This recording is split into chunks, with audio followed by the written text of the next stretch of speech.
भूमि परेताः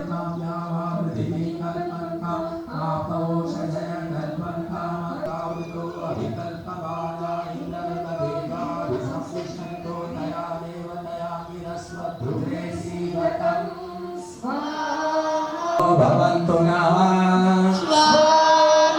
ॐ अपाङ्गं बन्सीदामात्वा सूर्यो विताप्सीर्माग्निर्वैश्वानरः अच्छिन्नपत्ताभिः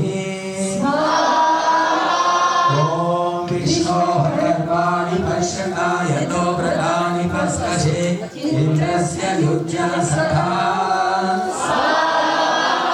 ॐ ध्रुवासि तरुणेतो जज्ञे प्रथममेभ्यो योनिभ्यो अधिजातवेदाः सदा यज्ञातिष्ठुभानुष्ठुभाता देवेभ्यो हव्यं वणतु प्रजानम् जयभक्त्याय सम्राणसि स्वराणसि धारस्वकौ सोकावताम्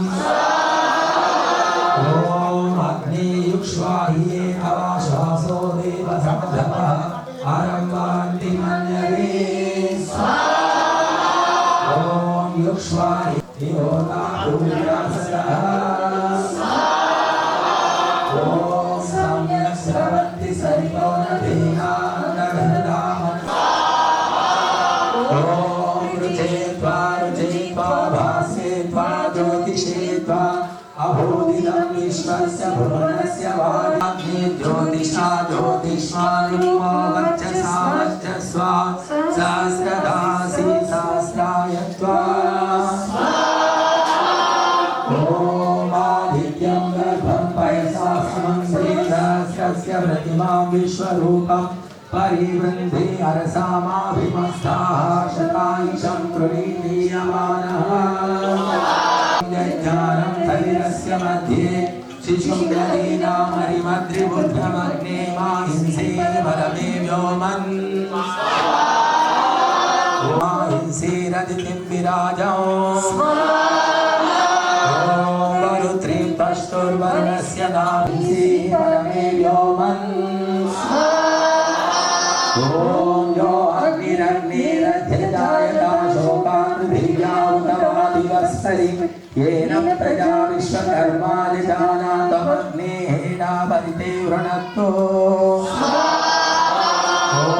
चित्रं देवानामुदगादनीकं चक्षुर्मित्रस्य वरुणस्याग्नेः आप्राभ्य च स्वाहा ॐ इमं माहिंसि द्विपादं पशुं सहस्राक्षो मेधाय चीयमानः वयं पशुं मेधाग्ने जुषस्वा तेन चिन्वानस्तन्वो निषीद वयं तेषु गृच्छतो यं विश्वस्तं तेषु गच्छामि तेन चिन्वानस्तन्वो निषीद మాట్లాడకండి పాపం దూరం కూర్చోండి అటేసుకో ఇది తీసేయండి కొంచెం అటు కూర్చోమ్మా దూరం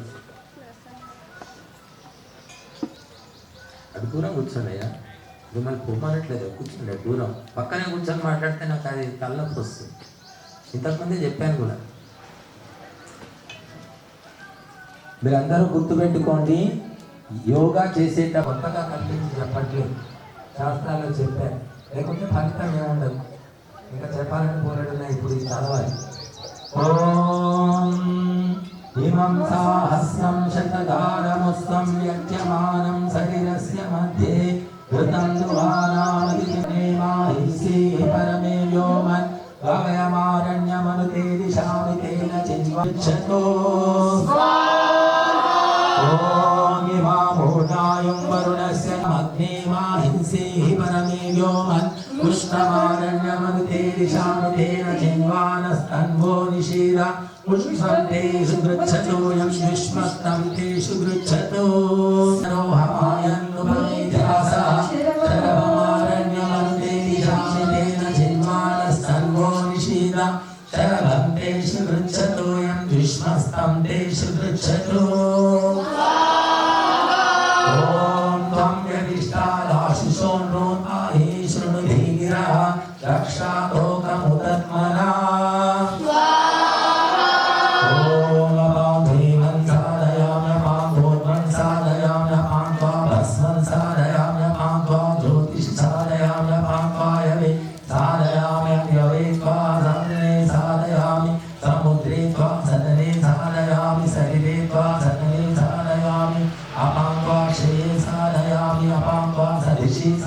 साधयामि आपान्त्वा सदने साधयामि अपान्त्वा सदस्ते साधयामि अपान्त्वा योनौ साधयामि अपान्त्वा पुरीशे साधयामि अपान्त्वा आदसी साधयामि कालेन त्वा छन्दसा साधयामि जागतेन त्वा छन्दसा साधयामि अनुष्टुभेन त्वा छन्दसा साधयामि पान्तेन ॐ अयं पुरो भुवनस्य प्राणो भौवायनो वसन्तः प्राणायनो गायत्री वासन्ती गायत्री गायत्रं गायत्रा रूपांशो त्रिवृतो रथन्तरं वसिष्ठऋषि प्रजापति गृहीतया त्वया प्राणं गृह्णामि प्रजाभ्यः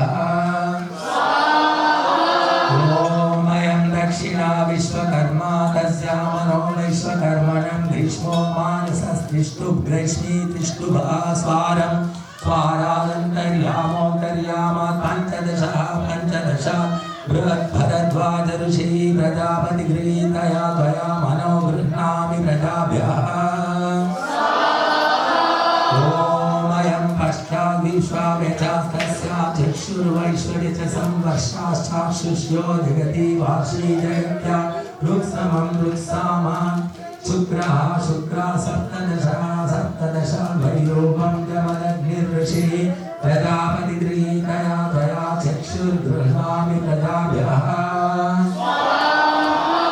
ॐ इदमुत्तरया श्रोत्रं गृह्णामि प्रजाभ्यः ॐ यामुपरिमतिस्तस्यैवाच्या हैमन्तो वाच्यः पंक्तिर्हैमन्ती पंक्त्यै निधनमन्निधन కాబట్టి అది సంకల్ప శక్తి అంటారు. కాబట్టి మనము చేసేటప్పుడు శ్రద్ధతో చేయాలి. ఆ ఉత్త సమయంలో ఏమైనా తీసుకోవచ్చు. ఈరోజు మనం ఈ కార్యక్రమం చేస్తున్నామంటే హిందువులు అనబడే వాళ్లకు వాళ్ళ ధర్మ గ్రంథాలే తెలియకుండా అయిపోయాయి. ఎవరింట్లో ధర్మ గ్రంథం లేదు, ఉన్నా అది బూజు పట్టి ఉంటుంది, లేదా దానికి బొట్లు పెడతారు తప్ప చదవరు. అది భగవద్గీత కావచ్చు, వేదం కావచ్చు, ఉపనిషత్తులు కావచ్చు. ఉన్న ఇల్లు దొరకడమే చాలా అరుదు. ఒక్కొక్క ఇంట్లో బోలెడు బట్టలు ఉంటాయి, బోలెడు ఫర్నిచర్ ఉంటుంది, రకరకాల మేకప్ సామాన్లు ఉన్నాయి, రకరకాల వంట సామాన్లు ఉన్నాయి. కానీ ఎన్ని పుస్తకాలు ఎంతమంది ఇళ్ళలో ఉన్నాయో నాకు చెప్పండి. మా ఇంట్లో 100 పుస్తకాలు ఉన్నాయి అనేవాళ్ళు చేయొద్దండి. చూస్తాను. సతీష్, మళ్ళీ అమ్మాయి ఎవరో మన శ్రీకాంత్, ముగ్గురు 100 పుస్తకాలు కనీసం. అంటే పుస్తకాలు చదివే అలవాటు పోయింది. పేపర్లు కూడా చదవడం ఆలస్యం అనుకోండి, ఊరికే అశ్రీభం పట్టుకొని కూర్చోండి. కాబట్టి పుస్తకాలు చదవకుండా మస్తకం శుద్ధి కాదు. లేదంటే గురువుల దగ్గరికి పోయి గురువులు చెప్పే ఉపదేశాలన్నా వినాలి, చదవకపోయినా పర్లేదు. అది లేదు, ఇది లేదు. అందుకే కష్టాలు, దుఃఖాలు, బాధలు, పీడలు, అప్పులు, సొప్పులు, తిప్పలు అన్నీ పెరిగిపోతున్నాయి. గురువులంటే సద్గురువులు, సద్గురువులు వెతుక్కోవడం అంటే పెద్ద తపస్సే అది. కాబట్టి ఈనాడు సద్గురువులు కానివ్వండి, సద్భక్తులు కానివ్వండి, సద్భార్యలు కానివ్వండి, సత్పాలకులు కానివ్వండి, ఎక్కడ లేదు. మరి మంచి వస్తువు కోసం వెతకాలి, శుద్ధమైన నీ కోసం వెతుక్కోవాలి. వెతుక్కుంటే ఏదో 80% 70% శుద్ధంగా దొరుకుతుందేమో, 100% అయితే దొరకదు. కాబట్టి మనము ఈ వేదాలను తెలుసుకోవడానికి, వేదాలందరికీ పరిచయం చేయడానికి ఈ 11 రోజుల కార్యక్రమాలు ఏర్పాటు చేశాము. ఏకాదశి వ్రతం అన్నారు. అలా కుంభమేళా అని అందరూ పరుగులు తీస్తున్నారు. ఇది పెద్ద కుంభమేళా, ఇది త్రివేణి సంగమము. ఎక్కడ యజ్ఞము జరుగుతుందో అది త్రివేణి సంగమం. జ్ఞానకాండ, కర్మకాండ, ఉపాసన కాండలతో కూడిన వేద పారాయణం జరిగే చోటే త్రివేణి సంగమము. అదే గంగా, యమున, సరస్వతి. ఇది తెలుసుకోకుండా ప్రకృతిని అన్వేషిస్తున్నారు. ఈ మధ్య కొంతమంది గిరి ప్రదక్షిణ చేస్తున్నారు, నదీ స్నానాలు చేస్తున్నారు. అవన్నీ శరీర మలినాలు పోవడానికి, శరీరం ఆరోగ్యం ఉండడానికి పనిచేస్తుంది కొంతవరకు. కానీ బుద్ధి శుద్ధి కావాలంటే తపస్సు తప్పదు, అధ్యయనం తప్పదు, జపము తప్పదు, ఉపదేశం తప్పదు. ఇవి చేయకుండా మాత్రం బుద్ధి శుద్ధి కాదు, మీకైనా మాకైనా. కాబట్టి మనము వేదాలు అందరికీ పరిచయం చేయాలి, వేదాలలో సారం ఏంటో తెలియజేయాలి అనే ఉద్దేశంతో మనము ఈ యజుర్వేద పారాయణ యజ్ఞాన్ని 11 రోజుల పాటు ఏర్పాటు చేసుకున్నాము. మరి అందరూ కూడా పాల్గొంటున్నారు, సహకరిస్తున్నారు. మరి ఇంకా ఎక్కువ మొత్తంలో పాల్గొని వేదాల యొక్క తత్వాన్ని తెలుసుకోండి. వేదాలు ఒక్క వాక్యం తెలుసుకున్న చాలు మనకు. మిత్రస్య చక్షుష సర్వాణి భూతాన్ని సమీక్షంత. ఒక వేద వాక్యం ఎంత గొప్ప విషయాన్ని చెప్తుంది అంటే, ప్రపంచంలోని అన్ని ప్రాణులను కూడా మిత్ర దృష్టితో చూడు, శత్రు దృష్టితో చూడకు. అంటే ప్రతి ఒక్కరు కూడా మనకు బంధువులే. అది చీమ కావచ్చు, ఏనుగు కావచ్చు, ఎలుక కావచ్చు, పాము కావచ్చు. దేనికి నువ్వు హాని చేయమని వేదం చెబుతుంది. ప్రకృతిని మొత్తం నాశనం చేస్తున్నారు. రియల్ ఎస్టేట్ అంటూ మొత్తం ఎకరాలు చెట్లన్నీ కొట్టేస్తున్నారు. రోడ్లు వెడల్పంటూ చెట్లు కొట్టేస్తున్నారు. Mining mafia, land mafia, sand mafia, ఎక్కడ చూసినా ప్రకృతిని దోచుకునే రాక్షసులు పుట్టారు. వాళ్ళే మనకు నాయకులు అయ్యారు. అదే విచిత్రం. అటువంటి దొంగ నాయకులకు ఎగబడి ఓట్లు వేస్తున్నారు. బుద్ధిమంతులు, గురువులు, మంచివాళ్ళు లేరని కాదు, అని వాళ్ళ దగ్గరికి వచ్చేవాడు. కాబట్టి సర్వనాశనానికి ఇటువంటి నాయకులు తయారయ్యారేమో నాకు అనిపిస్తూ ఉంటుంది. కొండలను కూడా తొక్కేస్తున్నారు. కొండల వల్ల కూడా ప్రకృతికి ఎంతో మంచి జరుగుతుంది. భూకంపాలు రాకుండా అడ్డుకుంటాయని చెప్తున్నారు శాస్త్రవేత్తలు. కొండలు తొమ్మిది మారుస్తున్నారు. ఈ రకంగా సర్వనాశనం చేయడానికి మనకు నాయకులు ఉన్నారు. కానీ ఇక్కడ అగ్నిహోత్రం మనకు ఒకే విషయం చెప్తుంది, బాగా గుర్తుపెట్టుకో. అగ్ని లాంటి నాయకుడు ఉండాలట. నాయకుడు అగ్నిలాగా పవిత్రంగా ఉండాలి. ఆ అగ్నిని ముట్టుకోవాలంటే భయపడతాం. నాయకుడిని చూసి ప్రజలంతా భయపడాలి, ఆ ధర్మం చేయాలంటే. కానీ ఆ ధర్మం నాయకులే చేస్తున్నారు, ఇప్పుడు ప్రజలు చేయరు. కాబట్టి ఈ పద్ధతి మార్చుకోనంత వరకు భారతదేశానికి భవిష్యత్తు లేదు. కాబట్టి ఎవరో ఒకరు బుద్ధిమంతులు ఉంటే సరిపోదు. కాబట్టి ముఖ్యమంత్రి, ప్రధానమంత్రి, రాష్ట్రపతి ఎవరో నలుగురు బాగుంటే సరిపోదు. అందరిలో కూడా అది రావాలి. ఆ అవినీతి చేసే వారికి సరైన శిక్షలు వేయాలి. వేయకుండా మాత్రం మార్పు రాదు.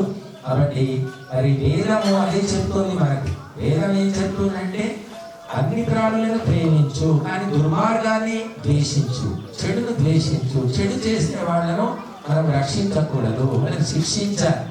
పాపులను రక్షించడానికి ఒక మతం ప్రత్యేకంగా ఉంది. కానీ వేదం ఏం చెప్తుందంటే, పాపాన్ని కావాలని జీవనం కోసం ప్రొఫెషనల్ గా చేసుకున్న వాళ్ళకి మాత్రం శిక్ష వేయాలి అని చెప్తున్నారు. పేపర్ చూస్తున్నాను, 50 సార్లు దొంగతనం చేశాడు. 50 సార్లు వాడు మళ్ళీ దొరికాడు. వాడు ఏం చేస్తాను, అలా జైల్లో పెడతాను, మళ్ళీ పంపించేస్తాను. ఇటువంటి శిక్షల వల్ల లాభం లేదు. కాబట్టి వేదాన్ని తెలియకపోవడం వల్ల సమాజం సంక్షోభంలో ఉంది, కుటుంబం సంక్షోభంలో ఉంది, మానవుడు సంక్షోభంలో ఉన్నాడు, విశ్వమే సంక్షోభంలో ఉంది. తెలుసుకొని భారతీయులే వేదాలను ప్రపంచానికి తెలియజేయాలి. మరి భారతీయులు ఏం చేస్తున్నారంటే సాఫ్ట్వేర్, ఐటీ, ఇంజనీరింగ్ ఈ పిచ్చిలు పడినారు. కాబట్టి భారతీయులు ఎప్పటిదాకా బుద్ధి తెచ్చుకోరో ప్రపంచానికి జ్ఞానోదయం కావడం కష్టమే. అయినప్పటికీ కూడా కొంతమంది విదేశీయులు ఇంకా అదంతా చెత్తంతా వదిలించుకొని మన సంస్కృతి వైపుకు వస్తూ ఉన్నారు. మనం కొన్ని వీడియోలు చూస్తున్నాం. 3 ఏళ్ల పిల్లలు, 2 ఏళ్ల పిల్లలు విదేశీయులు. ఆ పిల్లలు మరి మంత్రాలు చదువుతున్నారు, మరి భక్తి గీతాలు పాడుతున్నారు. మన పిల్లలకి ఏమొస్తున్నాయంటే ఇది నేర్పిస్తున్నాం. బట్ చాలా భయంకరమైన పరిస్థితుల్లో మనం ఉన్నాం. ఇది ఎవరికి వాళ్ళు తెలుసుకొని మార్చుకోవలసిందే. అంతేగాని ప్రభుత్వము ప్రతి ఇంట్లోకి వచ్చి మార్పులు తీసుకురాలేదు.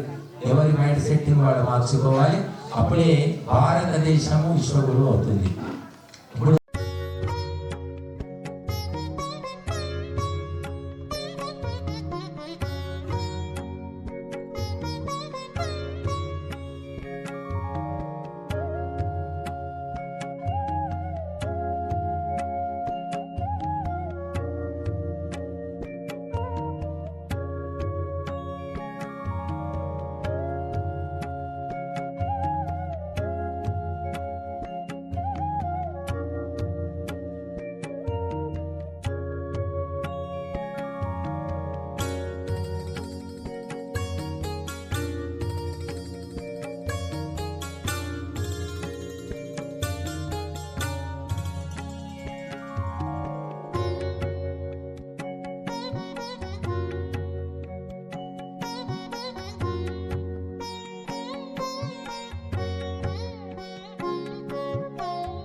తెలిసిన వాళ్ళు తక్కువ. ఈ యజ్ఞం గురించి జరిగేది ఏమంటుందంటే బాగా యజ్ఞావస్థ గురించి స్టార్ట్ చేశారు మా మహారాజు గారు శ్రీధర్ ఆచార్య గారు చేసి 10 రోజులు 11 రోజులు కంటిన్యూ చేద్దామని అనుకున్నాము. కనీసం ఇక్కడ ఒక డైలీ ఒక 10 నుంచి 25 కుటుంబాలు కూడా ఫ్యామిలీ 25, 30, 40 కుటుంబాలు కూడా వచ్చే అవకాశం ఉంది జరుగుతుంది. దాన్ని వాతావరణం శుద్ధి కోసం 10 రోజులు 11 రోజులు కంటిన్యూగా చేద్దామని పొద్దున సాయంత్రం అది 2000 ఆవుతులని మా మహారాజు చెప్పడం జరిగింది. 2000 ఆవుతులు పొద్దున 100 సాయంత్రం 100 స్పెషల్ ఆవుతులు ఇచ్చి జరుగుతుంది. వాతావరణం శుద్ధి ఉండాలంటే ఎక్కడ కూడా చేసినా యజ్ఞం ఎప్పుడు కూడా చేయాలి, ప్రతి ఊళ్ళో కూడా చేయాలని మేము కోరుకుంటున్నాం. మాకేంటంటే ఇది స్పెషల్ ఉన్నది. నవరాత్రులలో కూడా 9 రోజులు చేస్తాం. ప్రతి పున్నంకు ఒక్కరోజు ఏడాదిలో 12 పున్నాలు వస్తాయి. 12 తప్పకుండా చేస్తాం అది కూడా దాన్ని. కాబట్టి అంత మంచిగా ఉండాలా, వాతావరణం శుద్ధి కోసం కానీ ఉండాలని మేమందరం కోరుకొని చేస్తాం.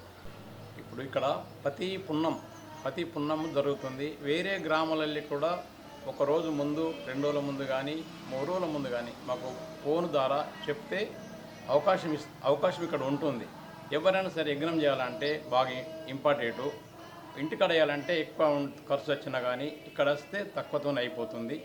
అందరూ కూడా వేరే గ్రామాలలో రావచ్చు, ఇక్కడ అవకాశం వాళ్ళకు ఉంది. రావచ్చు, ఇక్కడ వచ్చుకొని ఈ సిద్ధాంతాలను మీ వాళ్ళు కూడా పాటించవచ్చు. దానికి మా ప్రయత్నం అన్నట్టు మేము అదే అందరికీ రావాలి ఈ విద్య. దాంతోపాటు విద్య దీంతో పంటలు అవన్నీ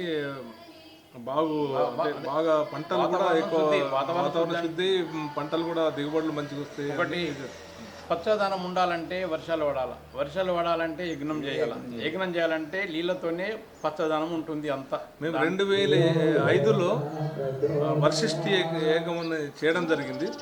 దానివల్ల రిజల్ట్ వచ్చింది, కంపల్సరీ వచ్చింది. అది ప్రూఫ్స్ కూడా ఉన్నాయి మాది. అది వాటి వర్షం వచ్చింది, ఇక్కడ ఈ ప్లేస్లో పడ్డది, వేరే ప్లేస్లో లేదు, ఇక్కడ వర్షం పడ్డది. అది మేము నిరూపించడం జరిగింది. ఓం నమస్తే. ఇది మాది అంకాపూర్ గ్రామం అండి. ఈ వైదిక ధ్యాన యోగా కేంద్రం అని మేము నిర్మించుకోవడం జరిగింది. 1994 నుంచి మా ప్రస్థానము మొదలైంది. ఎట్లా అంటే యోగా అనేది ప్రతి మనిషికి, యోగా ధ్యానం యజ్ఞం అనేది ప్రతి మనిషికి ఉండాలని 1994 మేము సంకల్పించడం జరిగింది. దీన్ని మేము అక్కడ గ్రామ పంచాయతీలో షెడ్లో అంటే అక్కడెక్కడ చేయడం జరిగింది. చాలా ఎన్నో ఇబ్బందులు ఎదుర్కోవడం జరిగింది. 30 సంవత్సరాల నుంచి చేయడం జరిగింది. దీని కొరకు ఒక స్థలం కావాలి, ఒక నిర్మాణం చేసుకోవాలి దీనికి అని చెప్పేసి మా సభ్యులు మేమందరం అనుకున్నాము. 5 సభ్యులు చేసేసి దీనికి స్థలం కావాలి, క్లీన్ చేయాలి. అంకాపురం ఆదర్శ గ్రామం అని ఉంది, అన్నింట్లో ఆదర్శంగా ఉంది. ఈ యోగా కార్యక్రమంలో కానీ, ఆరోగ్యం విషయంలో కానీ, ఈ వాతావరణ శుద్ధి విషయంలో కానీ, మానసిక పరిస్థితులు ఎందుకు ముందుకు ఉండకూడదని మాకు సంకల్పం జరిగింది మా 5 సభ్యులకు. అయితే ఆలోచించి స్థలం కొరకు సర్వ సమాజం అడగడం జరిగింది. విలేజ్ డెవలప్మెంట్ కమిటీ వాళ్ళని అడగడం జరిగింది. వాళ్ళు సానుకూలంగా స్పందించి చేసిండ్రు. దీని కొరకు శ్రీధరాచార్య గారని, వేద పునీతి గారని వారు కూడా మనకు దొరకడం జరిగింది. అయితే చేస్తే స్థలం ఇస్తామని ఒప్పేసుకున్నారు. ఇక్కడ వచ్చేసి దీని వైదిక ధ్యాన యోగా కేంద్రం మొదలుపెట్టేసేసి చిన్న అందరూ సహకారం చేసినారు. దీనికి కమిటీ సభ్యులు కానీ, ఆ కమిటీ నుంచి విలేజ్ డెవలప్మెంట్ కమిటీ నుంచి కూడా చందాలు ఇవ్వడం జరిగింది. ప్రతి కమ్యూనిటీ నుంచి అందరూ ఇవ్వడం జరిగింది. మేము సభ్యులం కూడా మేము కొన్ని కాంట్రిబ్యూషన్ చేసుకొని దీన్ని భవన నిర్మాణం చేసుకోవడం జరిగింది. మొదలుపెట్టిన తర్వాత చాలా మాకు ఎంకరేజ్మెంట్ దొరికింది. అది వాళ్ళ స్థలం వేయడం జరిగింది, ఎంకరేజ్మెంట్ జరిగింది. ఈ రకంగా రూపుదిద్దుకుంది. దీంట్లో ఇప్పుడు ఈ యజ్ఞ కార్యక్రమాలు, యోగా కార్యక్రమాలు అన్నీ జరుగుతున్నాయి. అందరికీ ఆరోగ్యం ఉండాలి, వాతావరణం శుద్ధి కావాలి అనే ఉద్దేశంతో మేము చేయడం జరిగింది. దీనికి అందరూ సహకరించిన మా విలేజ్ వారికి మేము చాలా కృతజ్ఞతలు తెలుపుతున్నాము. దీన్ని అందరూ ప్రతి గ్రామం వాళ్ళు ఇదే రకంగా సద్వినియోగం చేసుకోవాలని ప్రతి గ్రామంలో కూడా ఇట్లాంటి యోగ కేంద్రాలు వెలిసి ఆరోగ్యము, వాతావరణం శుద్ధి అన్నీ ఉంటే బాగుంటుందనే ఉద్దేశంతో మేము చేయడం జరిగింది. అంకాపురం అనేది ప్రతి దాంట్లో ఆదర్శంగా ఉన్నది. దీంట్లో కూడా ఆదర్శంగా ఉండాలని మాకు కోరిక ఉండే నెరవేరుతుంది. దీన్ని భగవంతునికి కృతజ్ఞతలు చెప్పుకుంటున్నాము. మా గ్రామ ప్రజలకు అందరికీ మేము చాలా కృతజ్ఞతలు తెలుపుతున్నాము. నమస్తే. ఈ వైదిక ధ్యాన యోగ కేంద్రాన్ని స్థాపించి 3 ఏళ్ళు అవుతుంది. ప్రతి పౌర్ణమి నాడు ఇక్కడ సామూహిక యజ్ఞ కార్యక్రమం జరుగుతుంది. అలాగే భజనలు, జీవితాన్ని బాగు చేసి ప్రవచనాలు జరుగుతాయి. తదనంతరం అందరికీ కూడా భోజనం, అన్నప్రసాదం కూడా ఉంటుంది. ఈ కార్యక్రమము నిరంతరము కొనసాగుతుంది. ఇందుకు అనేక మంది గ్రామస్తులు అలాగే మా కమిటీ సభ్యులు సహకరిస్తున్నారు. కనుక ప్రజలందరూ కూడా ఈ కార్యక్రమాన్ని వినియోగించుకొని పాల్గొని తమ జీవితాలను ఉద్ధరించుకుంటారని, తాము భవిష్యత్తును నిర్మించుకుంటారని మేము ఆశిస్తున్నాము. కాబట్టి ప్రతి పౌర్ణమి నాడు ఈ సామూహిక పర్వ యజ్ఞ కార్యక్రమం ఉంటుంది. భక్తులందరూ తెలుసుకొని పాల్గొనవచ్చును. ఎవరు పాల్గొనాలనుకుంటారో వారు ముందే మాకు ఫోన్ ద్వారా సూచన చేస్తే బాగుంటుంది అని తెలియజేస్తూ, మరి ఇప్పుడు ఈ 11 రోజుల పాటు మనము యజుర్వేద పారాయణ యజ్ఞాన్ని నిర్వహించుకుంటున్నాము. దానితో పాటుగా 1116 సార్లు గాయత్రి మంత్రంతోనూ 1116 సార్లు మృత్యుంజయ మంత్రంతోనూ కూడా ఆహుతులు ఇస్తున్నాము. వేదాలు మన మూల గ్రంథాలు. ఆ వేదాల గురించి చెప్పేవాళ్ళు లేకపోవడం వల్ల మనుషులందరూ కూడా వేదాలకు దూరమైపోయి విభేదాలను పెంచుకుంటున్నారు. కాబట్టి ఆ వేదాలను పరిచయం చేయాలి అనే ఉద్దేశంతో ఈ కార్యక్రమాన్ని 11 రోజుల పాటు ఉదయం సాయంత్రం ఏర్పాటు చేయడం జరిగింది. కాబట్టి ఎవరైనా యజ్ఞంలో యజమానులుగా పాల్గొనే దంపతులు ముందే మాకు ఫోన్ ద్వారా సూచన ఇచ్చి ఈ కార్యక్రమంలో పాల్గొనవచ్చును. అందరికీ ధన్యవాదాలు.